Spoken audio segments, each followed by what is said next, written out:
오늘 주신 하나님의 말씀은 하나님께서 쓰시는 일군 사람, 하나님께서 쓰시는 사람에 대해서 우리가 한번 살펴볼 텐데요.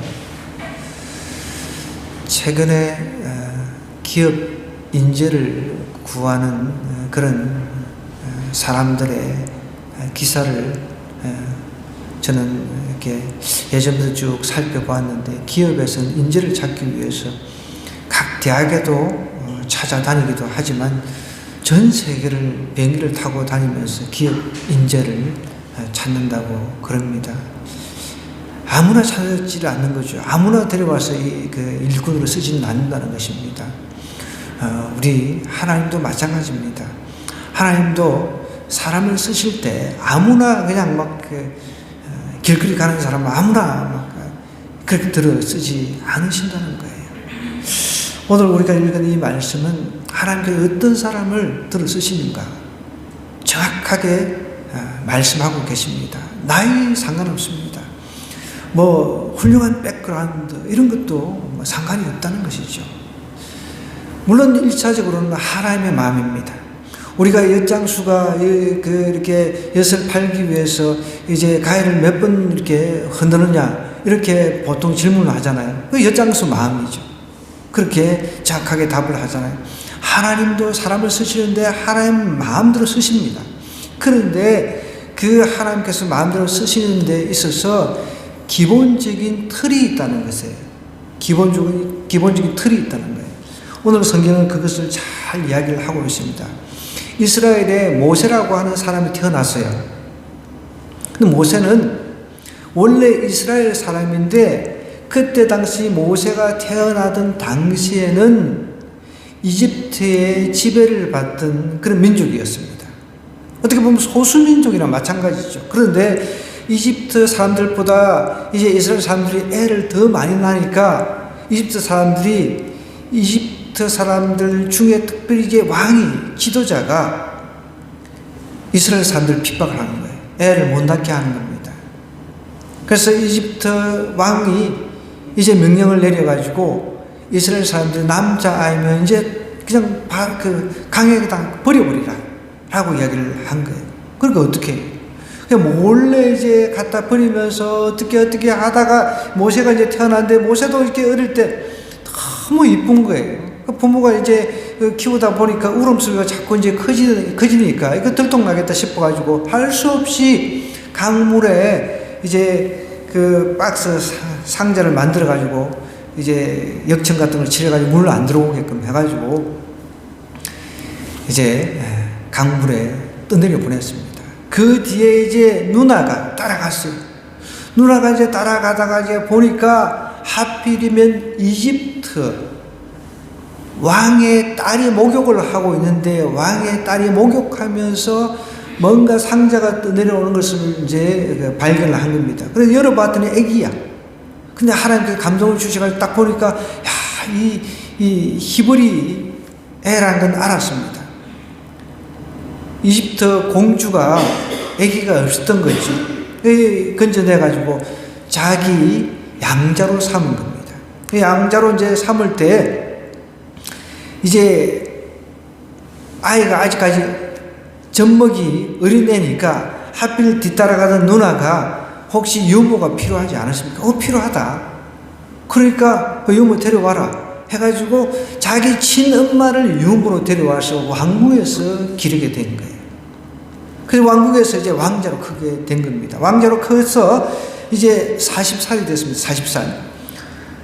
40살 될 때까지 왕조로서 어떻게 보면은 호의호식 그렇게 한 거죠. 근데 이제 자기의 정체성은 친엄마를 통해서, 너는 지금 이집트 왕궁에서 왕자로 살고 있지만 너의 정체성은 히브리 사람이다. 수없이 들었을 거예요. 앞으로 이 민족을 네가 구해내야 된다라고까지 했는지는 모르겠지만 이제 하나님께서 그런 사명을 주시죠. 다른 건 몰라도 모세 친엄마가 너는 히브리인이야. 너는 이집트 사람이 아니야. 그것을 계속 강조를 하고 있었습니다. 그런 가운데 자기 동족이 핍박받는 모습을 본 거예요. 이집트 사람한테. 그래가지고 열받아가지고 막 성질이 나가지고 이집트 사람을 두들겨 죽여버렸어요. 그게 들통이 나가지고 할 수 없이 40살에 왕자로서 생활하던 것 모든 것을 청산하고 던지고 냅다 광야로 도망을 간 거예요. 그래서 광야 생활 40년 동안을 광야 생활을 했습니다. 광야 생활 40년 한 동안에 하나님께서 모세를 찾아오신 거예요. 모세야, 모세야 하면서 떨기 불꽃 가운데서 하나님께서 찾아오셨다는 거예요. 오늘 저와 여러분 가운데서도 아직까지 이런 하나님을 내가 경험하지 못했다고 하는 사람들이 있다면 하나님 나에게도 이런 불꽃 가운데서 아닐지라도 꿈속에서라도 좀 제발 찾아와 주세요. 그렇게 기도하시기 바랍니다. 하나님을 만나면 우리도 하나님 앞에 쓰임받을 수 있다는 거예요. 하나님이 나를 찾아오시면 내가 하나님 일꾼 되는 건 아무 문제가 아니에요. 내 그 백그라운드 왕이든 왕자든 그거 아무 의미가 없어요. 가난하든 부자든 그 아무 의미가 없습니다. 하나님께서 쓰시겠다고 하면은 쓰시는 거예요. 성경에 보면 하나님 일꾼들이 많이 등장하잖아요. 그죠? 아브라함부터 시작해 부자도 있고 가난한 사람 목동도 있고 뽕나무 재배하던 사람도 있고 다양한 사람들이 나옵니다. 그러니까 하나님께 들어 쓰시면 위대한 인물이 될 수가 있다는 것입니다. 한때 모세는 이집트에서 잘 나가는 왕의 총애를 받던 왕자였습니다. 그런데 이제 도망자 신세가 돼가지고 하루아침에 도망자가 돼버린 거죠. 40년 세월 동안 이제 광야에서 그냥 장인 어르신 양떼나 치는 일개 목동의 신분으로 전락을 해버린 거예요. 그러니까 40년 이제 그 왕자로 잘 나가는데 40년은 그냥 목동 양이나 치는 목동 신세가 되어버린 거예요. 얼마나 자기 자신을 보면 찬양했겠습니까? 이렇게 살다가 죽는가 이런 생각도 하지 않았겠습니까?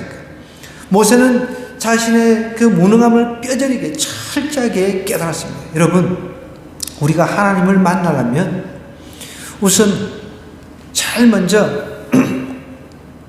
내가 내한테 주어진 일에 철저하게 충성해야 하나님을 만나고 또 그 하나님께 쓰임받는 일꾼이 될 수 있다는 거예요. 보십시오. 오늘 3장 1절부터 한번 쭉 보겠습니다. 1절부터 4절 내용을 한번 보겠습니다. 모세가 그의 장인 미디안 제사장 이들의 양떼를 치더니 그 떼를 광야 서쪽으로 인도하여 하나님의 산 호렙에 이르매 여호와의 사자가 떨기나무 가운데로부터 나오는 불꽃 안에서 그에게 나타나시니라. 그가 보니 떨기나무에 불이 붙었으나 그 떨기나무가 사라지지 아니하는지라. 이에 모세가 이르되 내가 돌이켜 가서 이 큰 광경을 보리라. 떨기나무가 어찌하여 타지 아니하는고 하니 그때에 여호와께서 그가 보려고 돌이켜 오는 것을 보신지라. 하나님의 떨기나무 가운데서 그를 불러 이르시되 모세야 모세야 하시매 그가 이르되 내가 여기 있나이다 하면서 모세가 하나님을 만나는 장면인 거예요. 모세는 이미 어머니를 통해서 하나님에 대해서 들어왔어요. 하나님에 대해서 조상의 하나님에 대해서 들어왔다는 거예요. 요셉에 대해서도 알고 아브라함에 대해서 다 들어서 알았습니다. 그분이 하나님을 알았어요. 그런데 오늘 하나님께서 모세에게 찾아오신 건데 하나님께서 모세 개인의 하나님으로 만나주시고 개인의 하나님을 찾아오셨다. 여러분, 우리도 하나님을 개인의 하나님으로 만나야 돼요. 그래야 우리의 삶이 빛이 난다는 거예요. 목동으로서 40년 생활을 하면서 그냥 여러분 모세 나이가 이때 이제 80이에요. 80. 그러니까 아직 80 이하인 사람은 걱정 안 하셔도 돼요. 80대에서도 하나님 들어 쓰신다니까. 80대에서 지금 들어 쓰셨잖아요. 나는 아직 80이 아니니까 우리 이옥대 어르신 아직 80이 안 됐으니까 아직까지 하나님께서 이제 들어 쓰시기 전이니까 조금만 더 있으면 80대면 하나님께서 들어 쓰실 수 있어요. 아멘이죠? 어떻게 들어 쓰실지 몰라요. 모세야 모세야 이렇게 부르니까 모세가 이상하다 뭐야? 이러면서 하나님의 음성의 귀를 기울이기 시작한 겁니다. 하나님께서 떨기나무 불꽃 가운데서 모세에게 나타나시는데 참 신기한 장면이잖아요. 그 떨기나무라고 하는 게 있는데 사막에서 광야에, 그런데 희한하게 불은 있는데 그 떨기나무가 타지를 않는 거예요. 그래서 모세가 가까이 가본 겁니다. 신기한 것은 불이 타고 있는데 떨기나무는 멀쩡한 거예요. 여러분들, 우리 인생에서도 이렇게 하나님이 나를 찾아오면은 내가 변화하는 역사가 일어난다는 겁니다. 우리 각자에서도 나의 삶이 하나님이 나에게 인격적으로 찾아오시면 말미암아 새로워지는 역사가 있다는 거예요. 그런 걸 한 번이라도 경험하고 우리가 죽어야 되지 않겠습니까?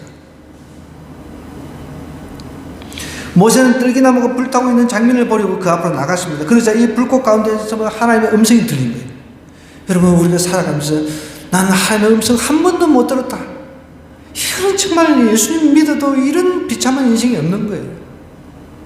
우리는 날마다 하나님의 음성을 듣고 있습니다.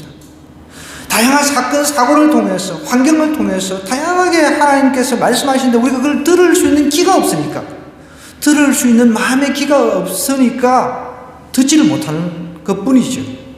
하나님은 지금도 우리에게 말씀하세요. 어떤 때는 우리에게 계속 말씀하시는데 우리가 안 들으니까 어떻게 해요? 확성기를 가지고 막 누구야 이렇게 하나님께서 말씀하실 때 있다는 거예요. 그게 어떤 겁니까? 고난이라고 하는 거예요. 고난이라고 하는 것을 통해서 하나님께서 우리를 겸손하게 낮춰버리는 거예요. 모세는 목동 생활하면서 같은 목동들 만날 때마다 야, 나 옛날에 잘 나가던 왕자였어, 이렇게 막 과거, 보통 우리 남자분들 꼭 술 한잔 먹으면 꼭 꺼내는 게 내 옛날에 군대 어디서 근무했는데, 맨날 술안주가 그게 군대 생활이에요. 내 옛날 잘 나갔는데, 내 옛날 사업하다가 이렇게 잘 나갔는데, 옛날 이야기를 한다면 다 옛날 이야기. 모세도 충분히 그랬을 수 있습니다. 나 옛날에 왕자였어, 이놈아 깜짝거리지 마, 그랬을 수 있을 거예요. 여러분, 그게 무슨 소용이 있습니까? 하나님께서는 예를 들어서 모세가 왕자 생활 40년 하고 그냥 광야에서 한 1년 만에 불렀다고 한다면은 좀 뭔가 좀 괜찮았을 건 아니에요. 고생도 덜하고. 하나님께서는 40년 왕자 생활을 하게 하시고 40년 동안 광야 생활을 하시면서 모세를 이스라엘의 리더로 키우기 위해서 광야에서 훈련을 시키신다는 거예요. 여러분, 우리도 하나님께서 우리를 쓰시기 위해서 광야 생활 속에서 우리를 훈련시키는 경우가 있습니다. 내 인생에 지금 광야 시절이라고 느끼신다면 이제 이 광야 시절에 하나님의 음성을 들어야 돼요. 하나님은 정하신 하나님의 때에 모세에게 찾아오시는데 그게 40년 후 80세에 찾아온 거예요. 떨기나무에서 하나님께서 나타나셨습니다. 이 떨기나무는 평범한 떨기나무였어요. 그런데 하나님께서 그 나무의 불꽃 가운데 임하시니까 이게 아주 특별한 나무가 된 거죠. 하나님께서 임하시면 모든 것이 특별하게 되는 거죠. 하나님께서 우리와 함께 하시고 하나님께서 우리에게 찾아오시는 그 순간이 아주 특별한 순간이 되는 거죠. 하나님께서 우리에게 구원자로 오셔가지고 우리에게 꿈을 통해서 환상을 통해 다양한 방법을 통해서 우리에게 어느 순간에 나타나신다면 그 순간이 나한테는 너무너무 중요한 순간이 되는 거예요. 생일보다 더 중요한 순간이 되는 겁니다. 그래서 어떤 사람들은 제가 공부할 때 저희 서성인 목사님은 자기가 예수님 만나가 구원받은 그 날을 정확하게 기억하고 계십니다. 그 감격을 잊지를 못한다는 것이죠. 하나님이 자신을 찾아와서 구원해 주셨다는 그 날을 생일보다 더 소중하게 여겼다는 것이죠. 모세는 하나님께서 부른 이 날 80세가 되는 이때 너무너무 아주 특별한 순간이 된 것입니다. 하나님의 말씀이 임하는 그 장소, 하나님 뜻이 임하는 그 장소, 주께서 나를 붙잡는 그 장소가 바로 거룩한 장소, 하나님이 임하는 장소인 것을 믿어야 됩니다. 우리의 삶의 장소도 지극히 평범한 장소잖아요, 그죠? 내가 어떤 일하는 일상생활 가운데서 하나님의 음성이 들린다 그러면 그 장소가 아주 특별한 장소가 되는 거예요. 그게 학교가 됐든 직장이 됐든 가정이 됐든 하나님 나에게 찾아오면서 위로하는 그 위로의 음성을 들려주실 때 그 장소가 특별한 장소가 되는 거예요.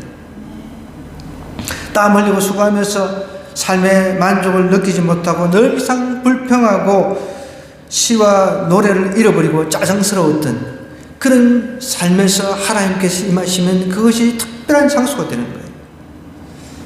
제가 토요일마다 한 2달 동안 6월달까지 세마 말씀학교 집사람하고 같이 가서 이제 훈련을 받고 있는데, 그게 그 어떤 사람의 간정은 참 특별했습니다. 이분이 트럭 운전사였어요. 우리 노 집사님처럼 트럭 운전사인데 잘 들으시기 바랍니다. 예. 트럭 운전사인데 얼마나 바쁩니까, 트럭 운전사들이. 근데 성경을 하루에 10장을 읽어야 되거든요. 10장 읽고 시편 한 장 읽고 우리가 꼭 하듯이 자면 한 장씩 읽어요. 근데 이거를 읽을 시간이 없으니까 집에 가면 피곤해 쓰러져 자니까 운전대 딱 이제 그 잡고 일이 끝나면 바로 그 자리에서 성경 읽는 거예요. 그러니까 성경을 읽으니까 사람의 변화가 일어나는 거예요. 하나님께서 말씀으로 찾아오시니까 피곤해도 그 말씀을 읽고 묵상하는 것을 놓치지 않겠다는 거죠. 우리에게 일상, 우리의 그 삶의 터에서 하나님이 찾아오시면 트럭 안이 하나님이 임재하는 공간이 되는 겁니다. 그런 역사가 일어나야 된다는 거죠. 아이 피곤해, 오늘 일하고 그냥 들어눕기 바쁘고 자기 바쁘고 그런 일상이 아니라 눈 뜨면 또 일하러 가고 일만 하다가 죽어버리면 그것만큼 비참한 게 어디 있습니까? 그것만큼 여러분 비참한 게 없어요. 저도 최근에 며칠 전입니다. 지난 목요일이었습니다. 제 친구 아내가 죽었다는 연락을 받았어요. 뭐 가고 싶어도 너무 멀잖아요. 뭐 창원까지 뭐 차로 운전해 가면은 4시간, 아무리 빨라도 뭐 4시간 반은 이렇게 걸리는데, 그래서 제가 부족만 하고 이제 전화로 위로만 했는데, 전화 통해 뭐 되고 뭐 위로한들 뭐 그 상황이 위로가 되겠습니까? 울고 있는데. 난수암 사기로 죽게 됐는데, 제가 그 전에 몇 개월 전에 찾아가서 기도도 해주고 그랬는데, 복음도 나름대로 전했지만 내가 좀 더 복음을 더 깊이 좀 전했으면 어땠을까, 그런 막 그 후회 같은 그런 마음들이 제 안에 막 있는 거예요. 그럼 정말 일만 하다가 죽어버리면 그것보다 비참한 게 어디 있습니까? 아침에 눈 뜨면 일하러 가기 바쁘고, 그리고 이제 일 끝나 마치고 집에 오면 밥 먹고 빨리 일면서 자기 바쁘고, 그것만 하다가 죽어버린다. 여러분, 그것만큼 비참한 게 어디 있냐는 거예요.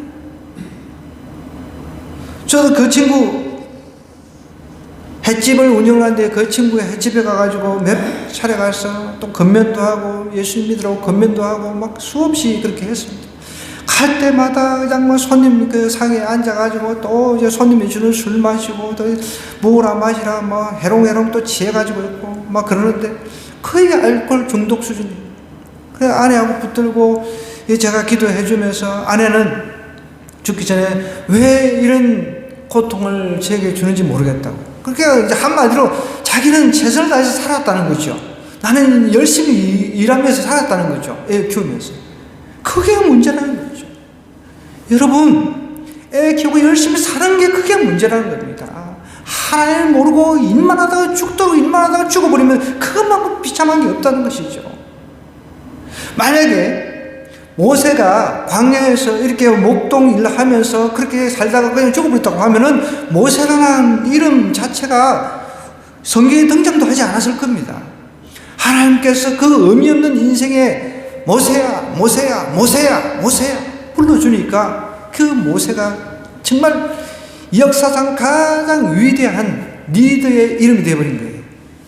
여러분, 내 삶 속에 하나님이 찾아와야 돼요. 내 삶 속에 하나님이 찾아오셔야 된다는 거예요. 그래야 내 삶에 의미가 있는 삶이 된다는 거예요. 꼭 의미가 있는 삶이라고 하는 것이 돈이 많고 그런 것만 말하는 건 아닙니다. 가난해도 힘들어도 의미가 있는 삶이 된다는 거예요.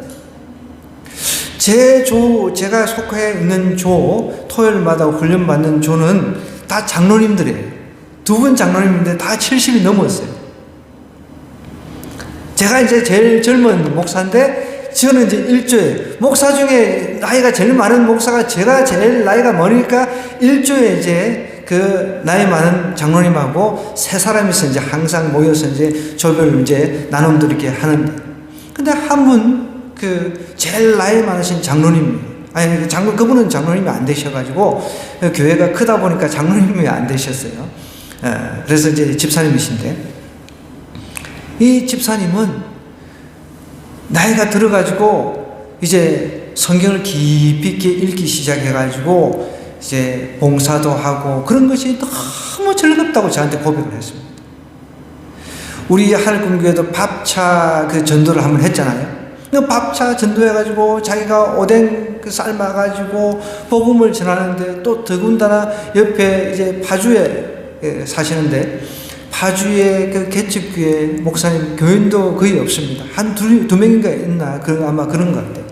그 교회에서 자기가 밥차 사역을 해가지고 그 목사님과 그 사모님을 훈훈하게 해드린 게 자기가 너무 기분이 좋다는 거예요. 나이 들어가지고도 얼마나 바쁘게 사시는지 몰라요.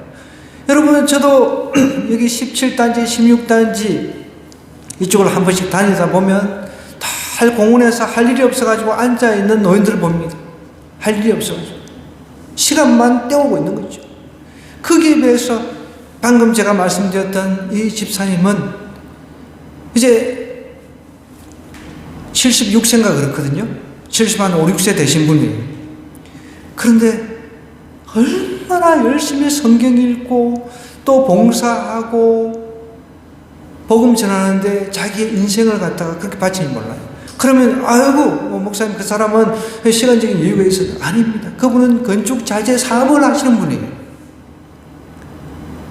평일날은 사업하고 정신없이 바쁩니다.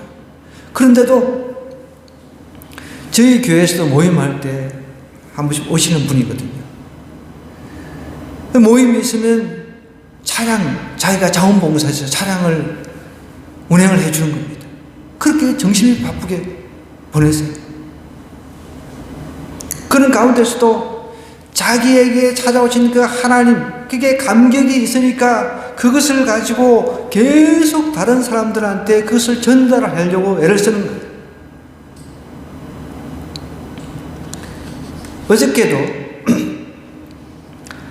오전 교육 시간 끝나고 가야 된대요. 어디 가시냐고 그랬더니 밥차 사러 가라고 가야 된대요. 그러면서 그게 너무 기쁘다고 저한테 그렇게 얘기를 하셨어요.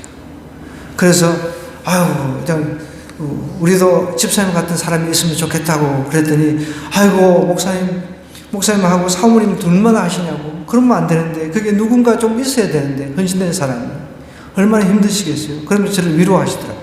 여러분, 하나님께서 우리에게 찾아오시면, 내 삶에 찾아오시면 그때부터 의미가 있는 삶이 된다는 거예요. 하나님은 우리를 부르시고 우리를 일꾼으로 쓰시길 원하십니다. 하나님의 위대한 사역의 일꾼으로 쓰시길 원하신다는 거예요. 저와 여러분이 얼마든지 될 수 있다는 거예요. 80 아직 안 되신 분, 여러분 갈렙은 85인데도 하나님 앞에서 아직까지 일할 수 있다고, 아직까지 쌩쌩하다고, 젊이는 못지않게 쌩쌩하다고 이야기를 했습니다. 우리는 나이가 하나님 앞에 쓰임받고 못 받고의 기준이 될 수는 없다는 거죠.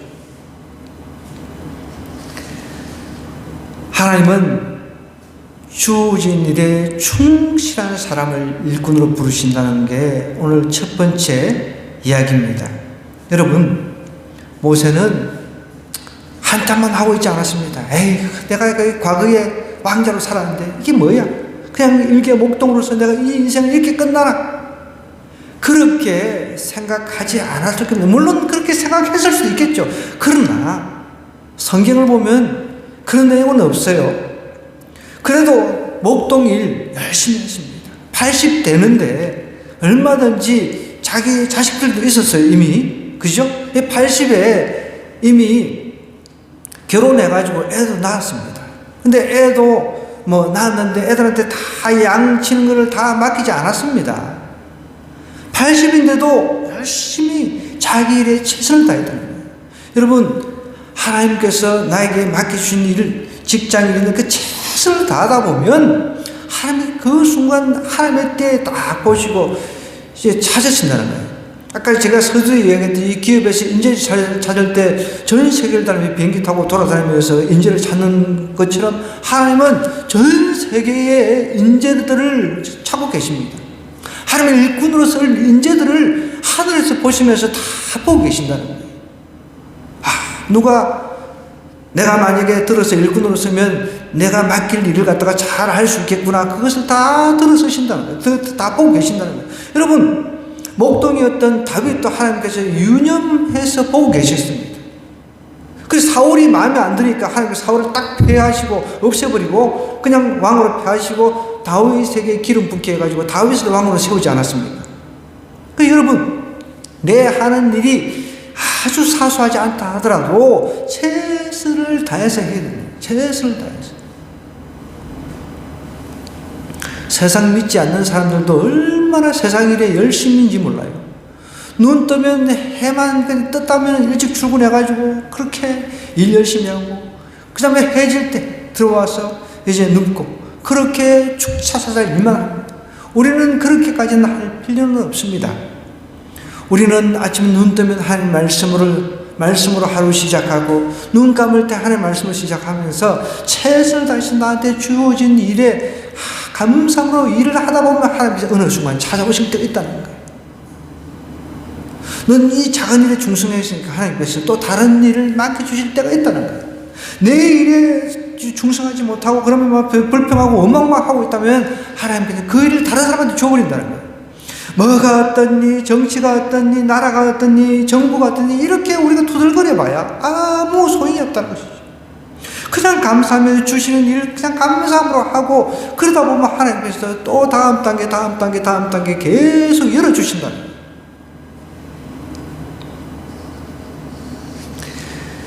저희 반찬 사역에 동참해 주시는 집사님 한 분 계신데 그 집사님 남편 참 제가 그분을 볼 때마다 너무 답답한 거예요. 그 남편을 두고 있는 그 집사님도 너무 답답해가지고 할 때 자기도 복장이 트신다니 복장이 일이 없어가지고 집에서 계속 있으니까 이분 집사님은 집에서 공방을 하세요. 공방.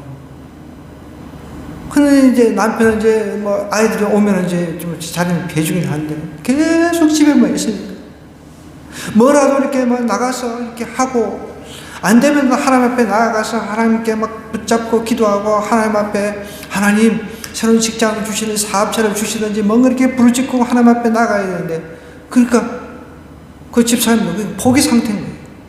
여러분, 우리가 하나님 앞에 쓰임받기를 원하잖아요. 하나님 이 땅에 내가 한 번밖에 없는 인생 하나님 앞에 쓰임받기를 원합니다. 그러면 하나님께서 원하시는 그 일꾼상이 뭔가를 내가 알아야 된다는 거예요. 그 일꾼상은 하나님께서 원하시는 일꾼상은 주어진 일에 최선을 다하는 거예요. 일이 없으면 일이 없다고 하나님 앞에 나가서 하나님 일 세일을 달라고 기도하는 거예요.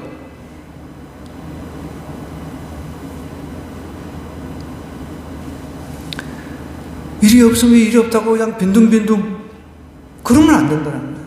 성경은 빈둥빈둥 하는 사람을 좋아하지 않습니다. 그런 사람을 하나님께서 일꾼으로 들여쓰지 않는다는 거예요. 게으르고 정말 그런 사람 하나님께서 싫어하신다고 성경이 말하고 있습니다. 일이 없으면 하나님께서 내가 직장에 잘렸다 그러면 하나님 더 좋은 것을 주실 것이라고 믿고 또 하나님 기도하는 거죠. 잠시 하나님께서 나에게 하나님과 더 가까이 하라는 사인을 알고 더 기도 생활하고 더 말씀 보고 그러다 보면 하나님께서 새로운 길을 열어주십니다. 그 한 자매 제가 같이 교육을 받고 태워주는 자매가 있는데, 이 자매가 32살인데 아직 시집은 안 갔지만 이 자매가 그런 거예요. 이 자매는 열심히 하나님을 해요. 어려운 개척교회들, 미자립 교회들 돕기를 좋아하고, 마음이 얼마나 예쁩니까? 알바하다가 알바가 좀 힘들고 막 그랬는데 하나님께 더 좋은 장소로 여행사로 또 취직을 시켜주더라는 거예요. 그 자매처럼 우리가 열심히 하다 보면 또 하나님께 다음 단계로 연결을 시켜주신다는 것이죠. 하나님은 주어진 삶에 충성하지 않는 사람 쓰시지 않으십니다. 그럼 성경에 보면 달란트 비유라고 하는 게 나오잖아요. 그죠? 달란트를 맡겨놓고 이제 먼 데로 이렇게 타고를 갔다 왔는데, 어떤 사람은 달란트를 그냥 묻어놨어요. 어떤 사람은 이제 5달란트면 하나님께서 10달란트를 이제 남겨가지고 이렇게 칭찬받고 그런 내용이 나오잖아요. 그죠? 근데 한 달란트 그냥 묻어놓은 달란트라고 하는 게 굉장히 비싼 거거든요. 그럼 한 달란트면 여러분 수십억이 되잖아요. 한 달란트 하면 30kg 이상이 되는데, 그것을 그냥 또 땅에 묻어놓고 있습니다. 나에게 주신 달란트가 다 있다는 거예요. 다 틀리다는 거죠.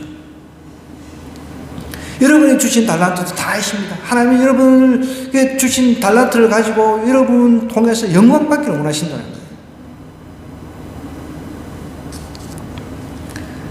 작은 일에 충성되지 않으면은 하나님은 절대로 일꾼으로 들어서지 않으십니다. 모세가 만약에 맨날 불평이라고 40년 동안 아이고 진짜 내가 옛날에 잘 나갔는데 옛날 이야기만 하고 자꾸만 그냥 옛날에만 집착해, 과거에만 집착이 있더라고 한다면 하나님께서 모세를 들어섰을까요? 그래도 80대는 이 나이인데도 불구하고 목동 일에 게으르지 않고 열심히 자기 장인일 맡아가지고 양 돌보는 일에 최선을 다하고 있다는 거예요. 기회가 언제 올지는 모르지만 80에 인생 끝날 수도 있겠다 그 생각도 했을 수도 있을 겁니다. 그죠? 그렇지만 하나님은 40년을 지켜보셨어요. 40년을 지켜보시고 80에 들어섰어요.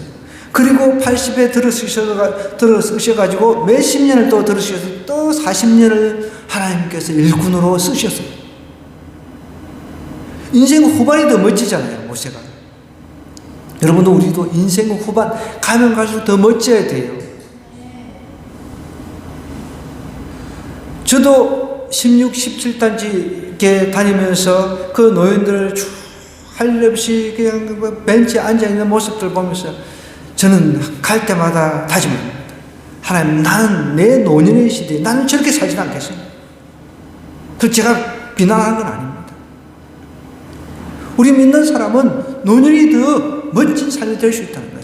보십시오. 80의 나이에 하나님께서 부르셔가지고 40년 동안 멋지게 쓰시잖아요. 그러면 첫 번째는 하나님께 주어진 일에 충성된 자를 일꾼으로 쓰시는 두 번째는 뭡니까? 하나님께서 쓰시는 일꾼은요, 자신의 죄악을 벗어버린 자입니다. 자신의 신분을 아는 자라는 거예요. 오늘 5절부터 12절의 내용 한번 볼까요? 5절부터 12절에 보면 하나님이 이르시되 이리로 가까이 오지 말라. 내가 선 곳은 거룩한 땅에 내 발에서 신을 벗어. 이게 무슨 말입니까? 이 중동 지역에 가끔씩 뉴스 같은 거 보면은 막 대통령이 왔는데 열받는다 해가지고 신발을 기자가 막 집어 던지고, 굉장히 모욕적인 거거든요. 신발을 집어 던진다. 신발을 벗는다고 해서는 종이란 거예요. 여러분, 그때 당시 이 지금 출애굽기의 그 배경 속에서 중동 지역에서는 노예들은 신발을 신고 다니지는 않았습니다. 노예들. 신발을 벗는다는 것은 너는 노예야. 너는 노예. 네 신분을 안 하는 거예요. 난 노예에 불과하다. 옛날에 너는 잘 나갔던 왕자였는지 모르지만 너는 하나님 앞에 노예. 여러분은 우리도 마찬가지입니다. 하나님 앞에는 우리 노예일 뿐인 것입니다. 단순히 종일 뿐인 거예요. 우리가 뭐 대단한 게 뭐가 있습니까? 하나님 앞에서는 우리는 다 종일 뿐인 거예요. 하나님께서 시키면 시킨 대로 하는 종일 뿐이라는 거예요. 그런 자세 없이는 우리 하나님 앞에 쓰임받는 일꾼이 될 수 없다는 거죠. 하나님은 우리에게 그걸 원하십니다. 너 낮아져. 너 낮아질 대로 낮아야 돼. 져야 된다. 어떻게 보면은 너는 죄악을 완전하게 벗어야 된다. 여러분, 우리가 하나님 앞에 쓰임받기 위해서는 하나님을 인격적으로 만나지 않고서는 절대로 쓰임받을 수가 없다는 겁니다. 인격적으로 만나기 위해서 예수님을 믿어야 되겠죠. 예수님을 인격적으로 만나서 죄악을 벗어버려야 그때부터 내가 일꾼이 되는 거예요. 복음의 일꾼이 됐든 사업의 일꾼이 됐든 어떤 분야의 일꾼이 됐든 교육 분야에서 일꾼이 됐든 하나님 앞에 죄악을 벗어버린 자, 그런 자, 죄악을 벗고 난 뒤에 하나님, 저는 주님의 종입니다. 하나님, 저는 주님의 종입니다. 저는 뛰어난 사람도 아니고 단순히 그냥 노예일 뿐입니다. 그런 자세를 가진 사람만 하나님께서 일꾼으로 들어 쓰신다는 거예요. 그러니까 하나님께서 이렇게 이야기를 하는 거예요. 5절에 하나님께서 이리로 가까이 오지 말라. 내가 선 곳은 거룩한 땅이라는 거예요. 하나님이 있는 곳은 거룩한 땅이니까 내 발에 신을 벗으라. 자신의 낮고 천함에 대해서 자각하라는 거죠. 또 이르시되 난 내 조상의 하나님이 아브라함의 하나님, 이삭의 하나님이 야곱의 하나님이니라. 모세가 하나님 배웠기를 두려워하여 얼굴을 가리며, 하나님 뵙기를 얼마나 두려워합니까? 구약시대는 하나님을 만난 사람은 죽었다고 하니까 이런 이야기는 들었을 거란 말이에요. 여호와께서 이르시되 내가 애굽에 있는 내 백성의 고통을 분명히 보고 그들의 감독자로 말미암아 부르짖음을 듣고 그 근심을 알고 그랬습니다. 하나님은 우리의 세미한 고통의 신음소리 다 듣고 알고 계십니다.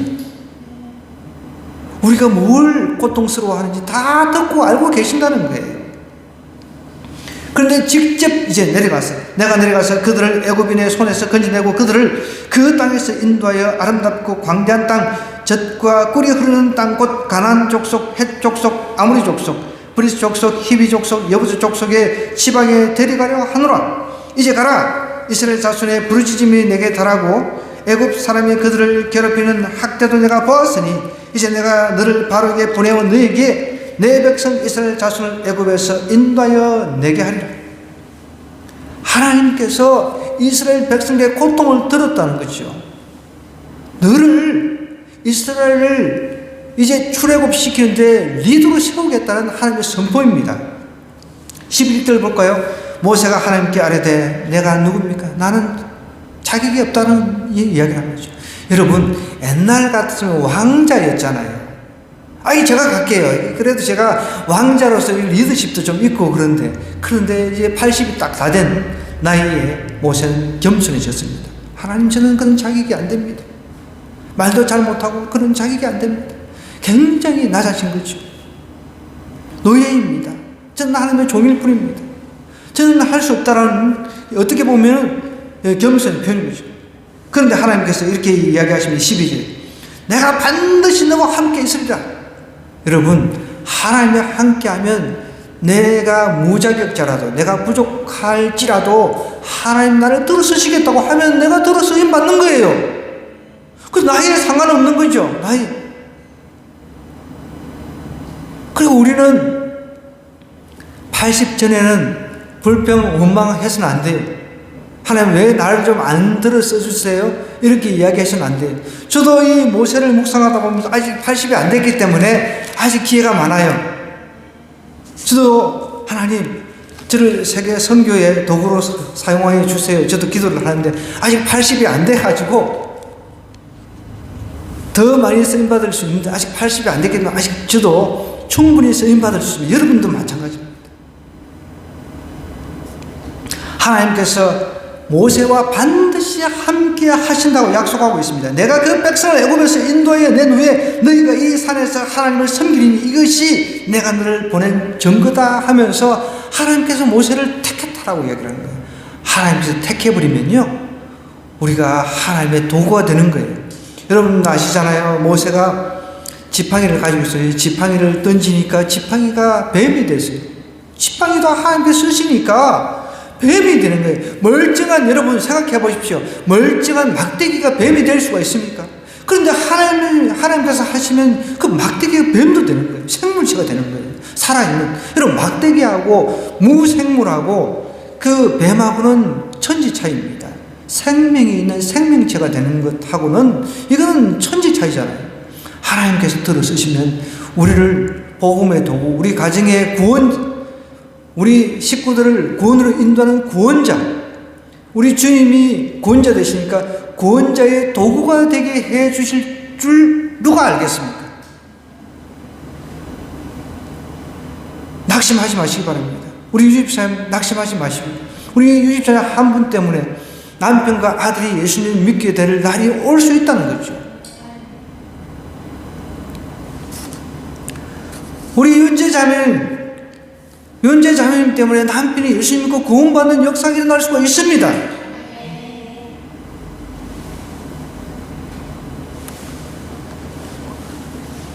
저도 여름만 되면은 어떻게 하면 내 친구들 돌아다니면서 복음 전할까? 더 깊이 만나서 복음을 전할까? 그 생각밖에 안 합니다.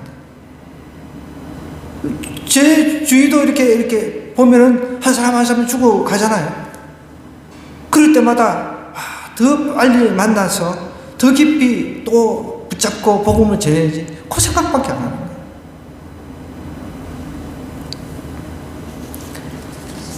하나님은 저와 여러분 모두를 일꾼으로 들어 쓰시기를 원하십니다.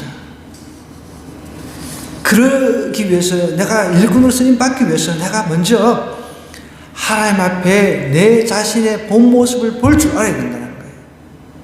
하나님, 저는 정말 죄인 중에 개수에 불과합니다.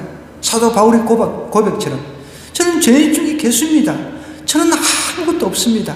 저는 무익한 종일 뿐입니다. 그럴 때 하나님께서는 아니다, 내가 너와 함께 하겠다. 너는 걱정하지 마. 내가 너와 함께 하겠다. 하나님께서 약속을 해주신다는 거예요. 여러분, 세상에 가장 위대한 사람이 누굽니까? 저는 한 영혼을 하나님께 인도하는 사람이 가장 위대하다고 봅니다. 왜? 한 영혼이 천하보다 귀하다고 했으니까요. 답이 나왔습니다. 한 영혼을 천하보다 귀하게 여기면서 한 영혼을 내 가족이 됐든 주위 사람이 됐든 한 영혼을 하나님께 인도하는 그 사람, 하나님의 일꾼인 것입니다. 하나님은 모세를 통해서 이스라엘 전체를 출애굽시키기를 원하셨어요. 계획을 갖고 계셨다는 거죠. 그 하나님께서 모세가, 저는 누굽니까? 저는 아무것도 아닌데 왜 저를 들어 쓰시려고? 이게 굉장히 어떻게 보면 이제 자존감도 낮아져 있는 그런 상태였어요, 모세가. 그런데 하나님께서 딱 이렇게 얘기하죠. 내가 반드시 너와 함께 하겠다. 이게 얼마나 힘이 되는 말씀입니까? 세상 끝날까지 우리 주님 예수님께서도 이 땅에 오셔서 이제 성천하시기 전에 제자들한테, 낙심해 있는 제자들한테 내가 세상 끝날까지 너희들과 함께 있을 것이다 라고 이야기를 하셨잖아요. 이거보다 더 큰 힘이 되는 게 어디 있습니까? 세상 살이가 만만치가 않잖아요. 힘들잖아요. 그죠? 그럴 때 내가 너와 함께 하겠다. I will be with you. 내가 너와 함께 하겠다라고 이야기를 합니다. 여러분, 떨기 나무에서 하나님께서는 모세에게 비전을 주셨어요. 너는 이제는 목동생활 청산이야. 너는 이제 목동생활 40년 했으니까 잘했다, 수고했다. 대신 너는 양을 이끄는, 그냥 양이라든지 염소, 동물을 이끄는 리더가 아니라 사람을 이끄는, 사람을 출애굽시키는 리더로 세울 거야. 하나님께서 선포하시고 부르셨다는 거예요. 여러분, 우리도 사람을 출애굽시키는 그런 일꾼들이 되어야 돼요. 전 최근에 보면은 많은 사람들이 개를 끌고 다니면서 개하고 인생을 많이 보내는 것을 보면 참 마음이 아파요. 개인적으로 그렇습니다. 제가 이게 새벽에 기도하러 올 때 만나는 사람이 있어요. 그 사람은 아침에도 개를 끌고 나와요. 저녁에도 제가 이제 나오면 또 그 개를 끌고 운동시키는 사람을 보고, 저 사람은 개하고 인생을 저렇게 사는구나. 너무 답답합니다. 이제 이제 동물 시대가 돼가지고 이제 동물복지법까지 제정하겠다고 여야 후보들이 다 그렇게 이구동성으로 공약을 이야기를 하고 있더라고요. 물론 뭐 거기에 대해서 제가 뭐라고 말을 할 수는 없지만 우리는 사람들하고 같이 살아야 돼요. 어차피 하나님은 사람을 위해서 이 땅에 오셔서 인간이 되시고 사람의 죄를 위해서 죽으시고 3일 만에 부활하셨어요.